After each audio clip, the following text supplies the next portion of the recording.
This is the best new gaming PC you can build in 2024 for $500.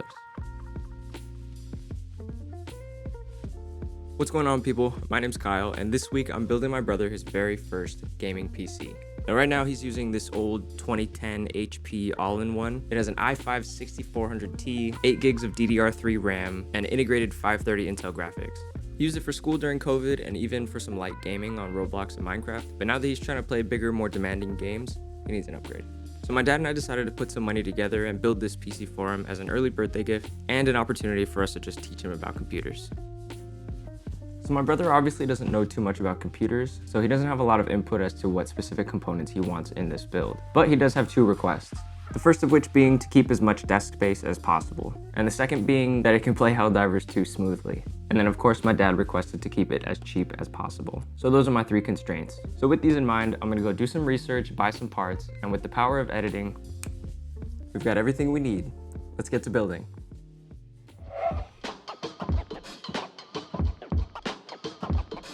Starting with the motherboard, we have the Gigabyte B550M DS3H AC. I was originally going to get the B450M, but there was a sale on motherboards when we were at Micro Center, so we were able to scoop this one up for the same price as the 450. It has a PCIe Gen 4 slot, two M.2 NVMe slots, has built-in Wi-Fi, and is a micro ATX size board.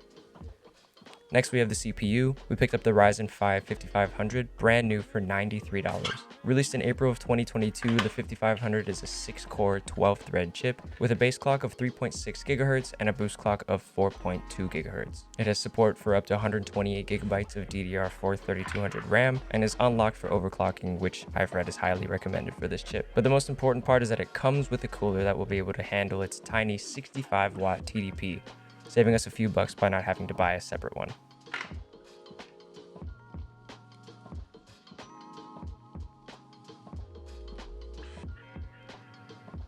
Moving on, we have the RAM.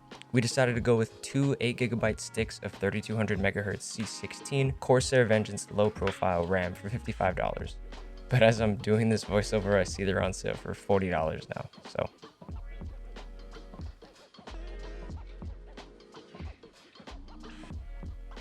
Our storage will be taken care of by a 1TB Western Digital Blue M.2 SSD. A good friend of mine works at Western Digital, so he was able to hook us up with this storage for $60. Thank you so much, Brandon. But there are great alternatives from Team Group and Kingston for about half the price, depending on how much storage you think you'll need.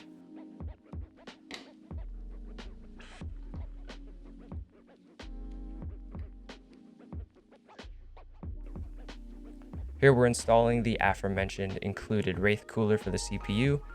As a general rule of thumb, people recommend tightening the screws of a CPU cooler in a sort of star pattern to make sure there's even pressure across the chip. Now with all of that installed, we gotta make some room from our case, which ended up being the Thermaltake Tower 300.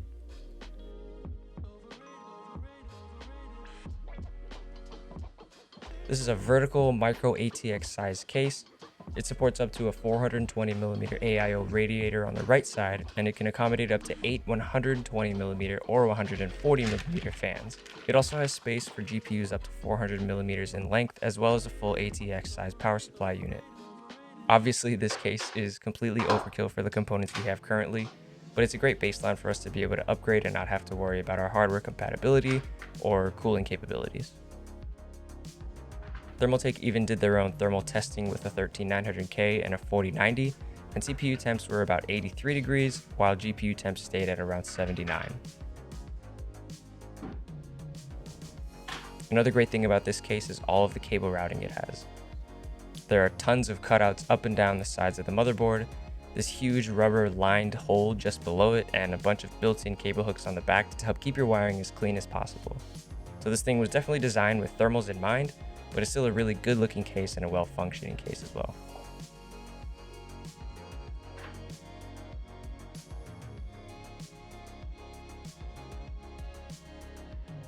Now powering this all is a PowerSpec 650-watt PSU that we got for $60. Just a disclaimer, you don't need 650 watts for this particular build. I was going to go for the 550-watt version, but I couldn't reach it when we were in the store, and when I asked the guy to help me, he upsold me on this 650 watts, so if you want to save some money from this build, get the 550 watt version.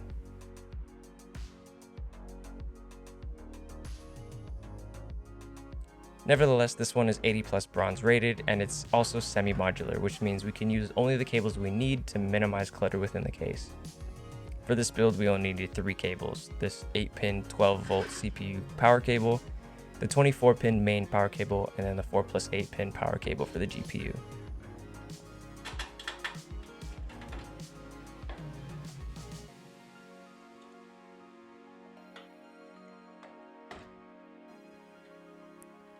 Speaking of the GPU, for this budget build we went with the ASRock Challenger Intel Arc A580 for $165. It has 8GB of GDDR6 16GB per second VRAM on a 256-bit interface with a base clock speed of 2000 MHz and a boost clock of around 2500. On release, Intel's GPUs were known to be good hardware with unstable drivers. But towards the beginning of this year, Intel released their 5252 drivers that significantly improved the stability and performance of these video cards. If you want to know more information about it, check out GamerNexus's Intel Arc Revisited video linked in the description below. One last great thing about this case is that you can pretty much remove every single panel just by pulling it off. Most of them hook onto the bottom and pop in using little push pins, making working inside of it that much easier.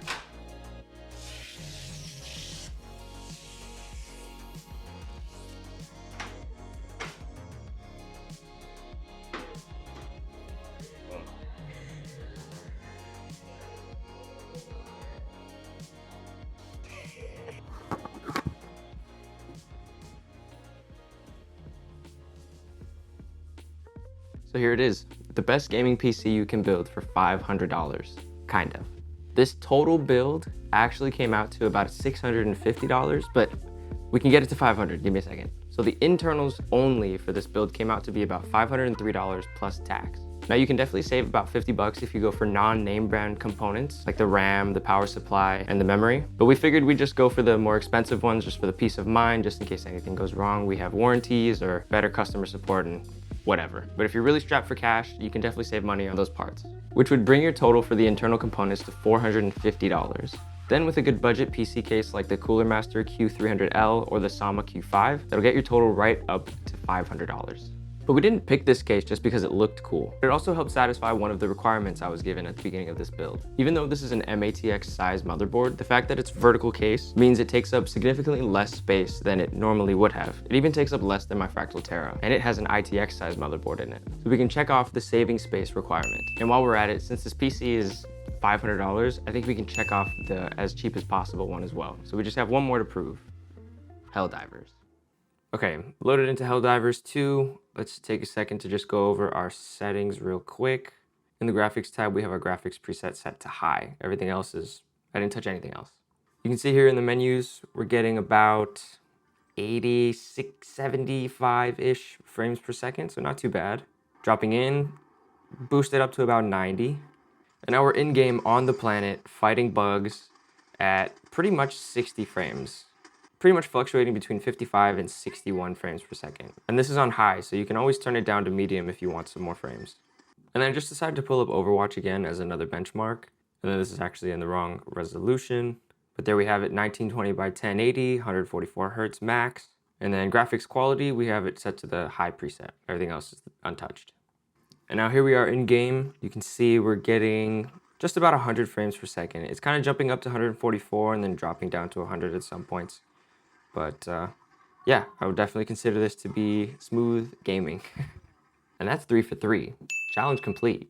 My brother's been using this PC actually for the past week and a half or so, and he absolutely loves it. He's pretty much exclusively played Overwatch and Helldivers since I built this for him. So like I said, in total, this build actually came out to be closer to the $650 mark. With some quick swap outs, you can definitely get it down to the $500 price point. So links to all the different components that I used will be down in the description below. If you guys enjoyed or found this helpful, leave a thumbs up. If you disliked it, hit a thumbs down twice. Check out this video because this is what YouTube thinks you would like to see from me. And click this button to subscribe so you don't miss any more of my future content. Thank you guys for watching, and I'll see you guys in the next one. Peace.